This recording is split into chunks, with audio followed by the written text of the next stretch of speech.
This year had been filled with adventure. I'd walked the length of the United Kingdom living out of my backpack. After returning home to my van, Beau, I linked up with my girlfriend, Becky. We headed north to the Lake District, where we saw the likes of 70-foot waterfalls, caverns buried underground since the start of time, wild cold water swims, mountain cliff views, and best of all, the Northern Lights. We've now left England behind and headed north to start our new chapter for the winter. This is our first week of van life in Scotland. It's time to spend the evening round the fire in this beautiful landscape, chowing down on the national dish. Chicken tikka masala. Okay, maybe it's not the national dish, but we're having a curry round the fire. So, what we're going to do, get a curry on, got a bottle of wine, bosh. Yes, I know that there's no driving while under any influence whatsoever while in Scotland, but let me tell you this thing, I'm going to be here 3 days parked and not even touching the engine. Now, I've yeeted the keys into that bush about 50 yards away. That ain't happened. But, cheers.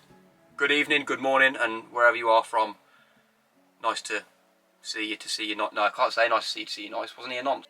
No, it wasn't. It's BBC, innit? Now, it ain't going to be as good as Lie Street, if you know, you know, but I will give it a go. Oh, what I do need to get, and I've left it a little bit late to get them out of the freezer, but there's the Nani B ready to go. That can defrost for a short amount of time there, and then I'll get that in the oven.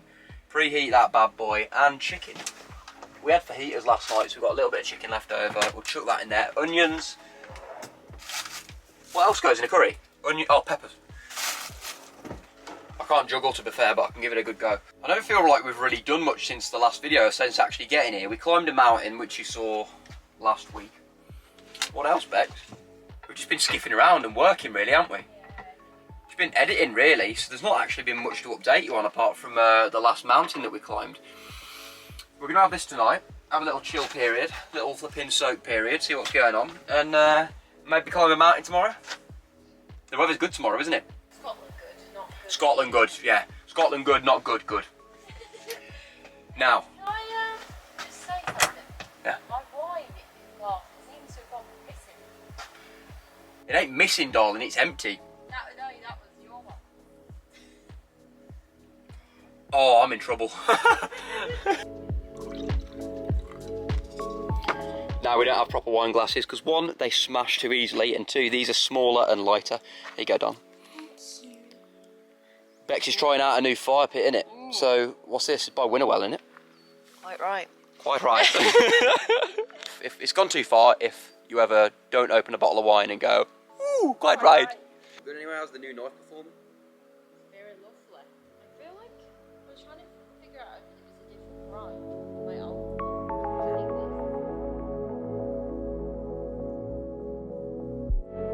I'll get the dinner on anyway, sorry. yeah, get the dinner on, love. Sorry, madam. Chicken tikka. Well, it's chicken tikka or korma. We're not very spice heads. We're not very good with spice heads, are we? Absolutely not. Right, chicken, onion. We'll do the onions and peppers first. Because, like, dirty boards and all that sort of thing. This is what we really needed. It had been a long summer apart from each other, adventuring and exploring separate. It was now time to come back together, enjoy the van, enjoy the wilderness, and enjoy some recovery time.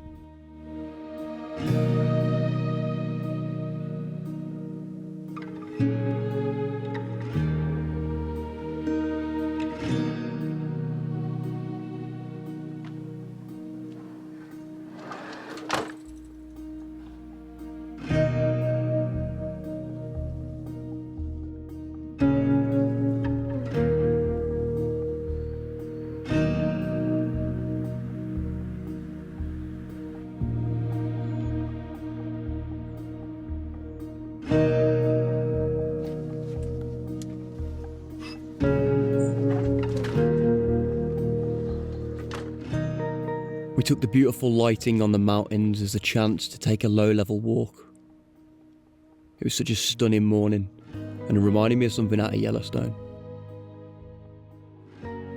It's respectful in Scotland to stay no longer than 2 nights when living by vehicle.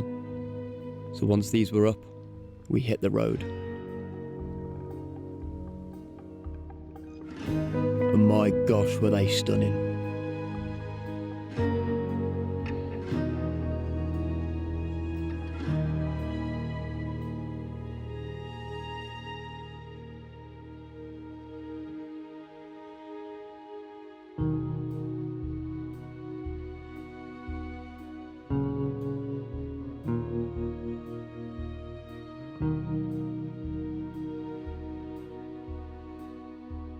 If you'd have given me a full tank of fuel, I'd have driven these roads till they ran out.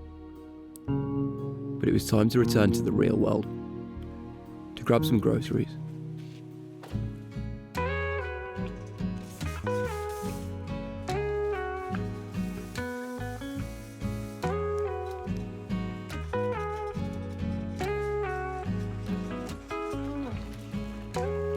We were now all fooded up, fridge stocked and shelves loaded, but we were in need of something else. A shower. It had been about 4 or 5 days now since we got to Scotland, so we're in need of somewhere to wash our bodies and our clothes. So we headed to the Red Squirrel campsite in Glencoe. After 5-6 days of dry and crisp and even snowy weather up on the peaks, Scotland returned to type, and it gave us a wet, rainy, clitter-clatter of rain on the roof for this lovely autumn evening. So I decided to edit, get some photos done, and enjoy a nice evening and a pretty mishmash meal with the girl.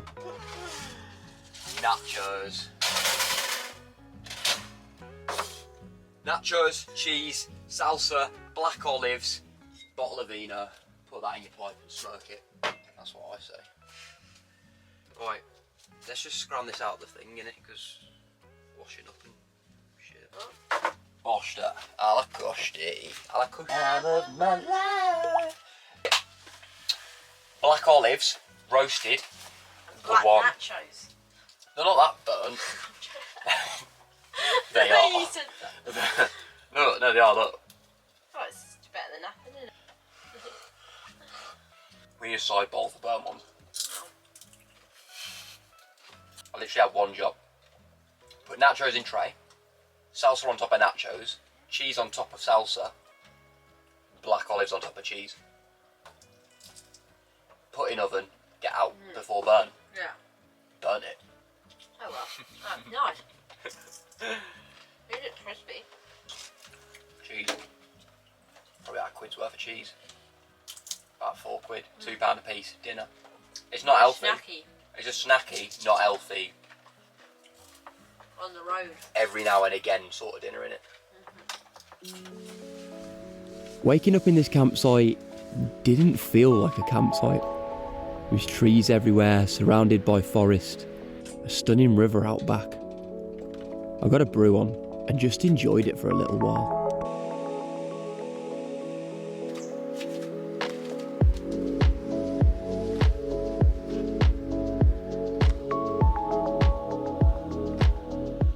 Did some washing and then got on with that much needed shower. This is where I kind of stopped filming for a few days because I had really bad back pain. And I was trying to hold it together in these shots here, but I was really suffering with it. It wasn't until disaster struck that I picked the camera back up again. So, last night was pretty carnage.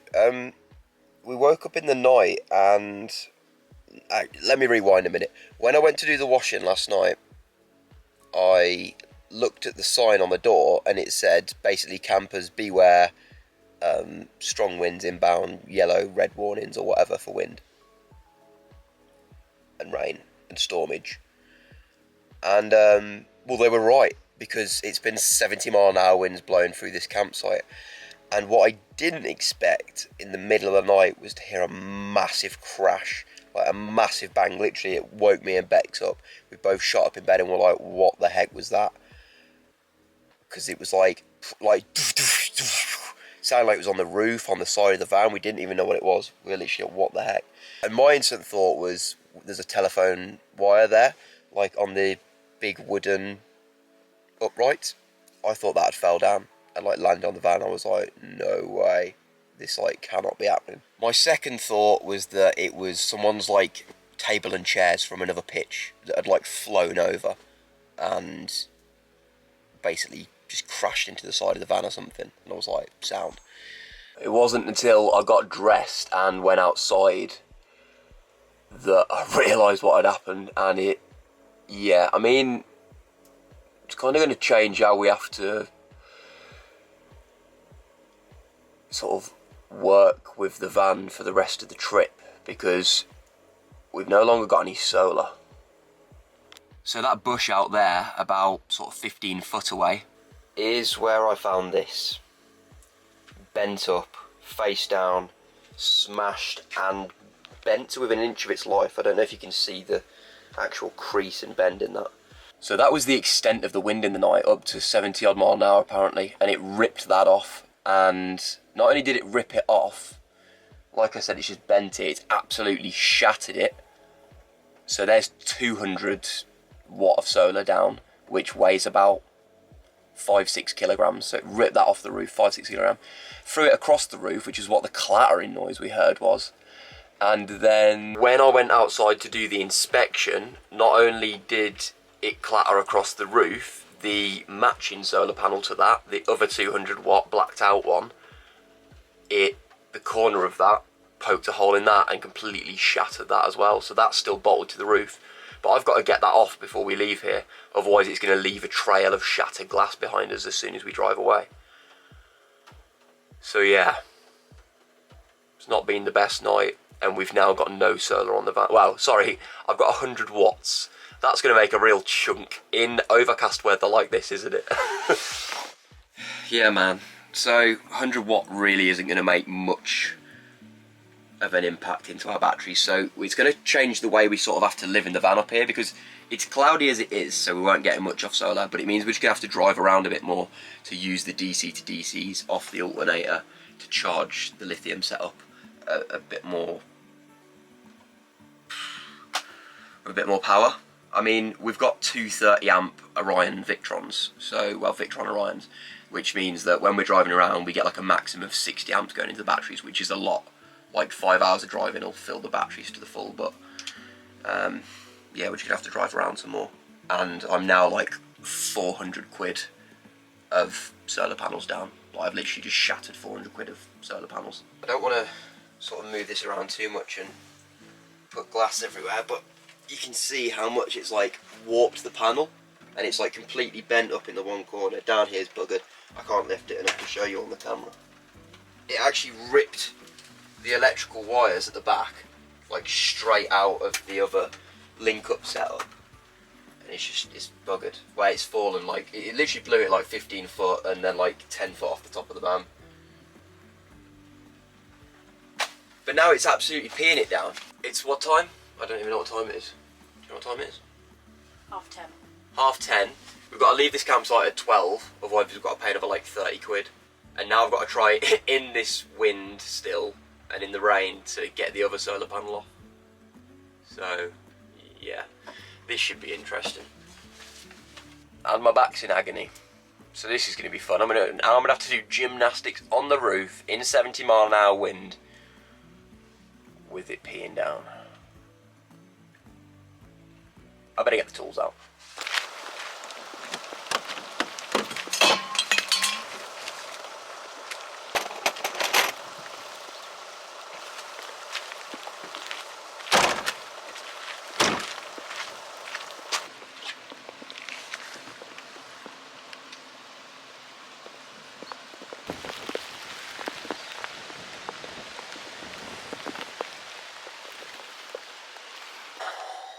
It's wet and wild out there, man. I've managed to get both panels off, unscrewed them. I want filming because, like, you can see the state of the camera, all the water on it now. Both panels are off, and there's somewhere to put them as well. They've got like a scrap metal slash big bulky items thing going on at the scrapyard on the campsite, so I don't feel bait about leaving them. So we'll chuck them in there on the way out.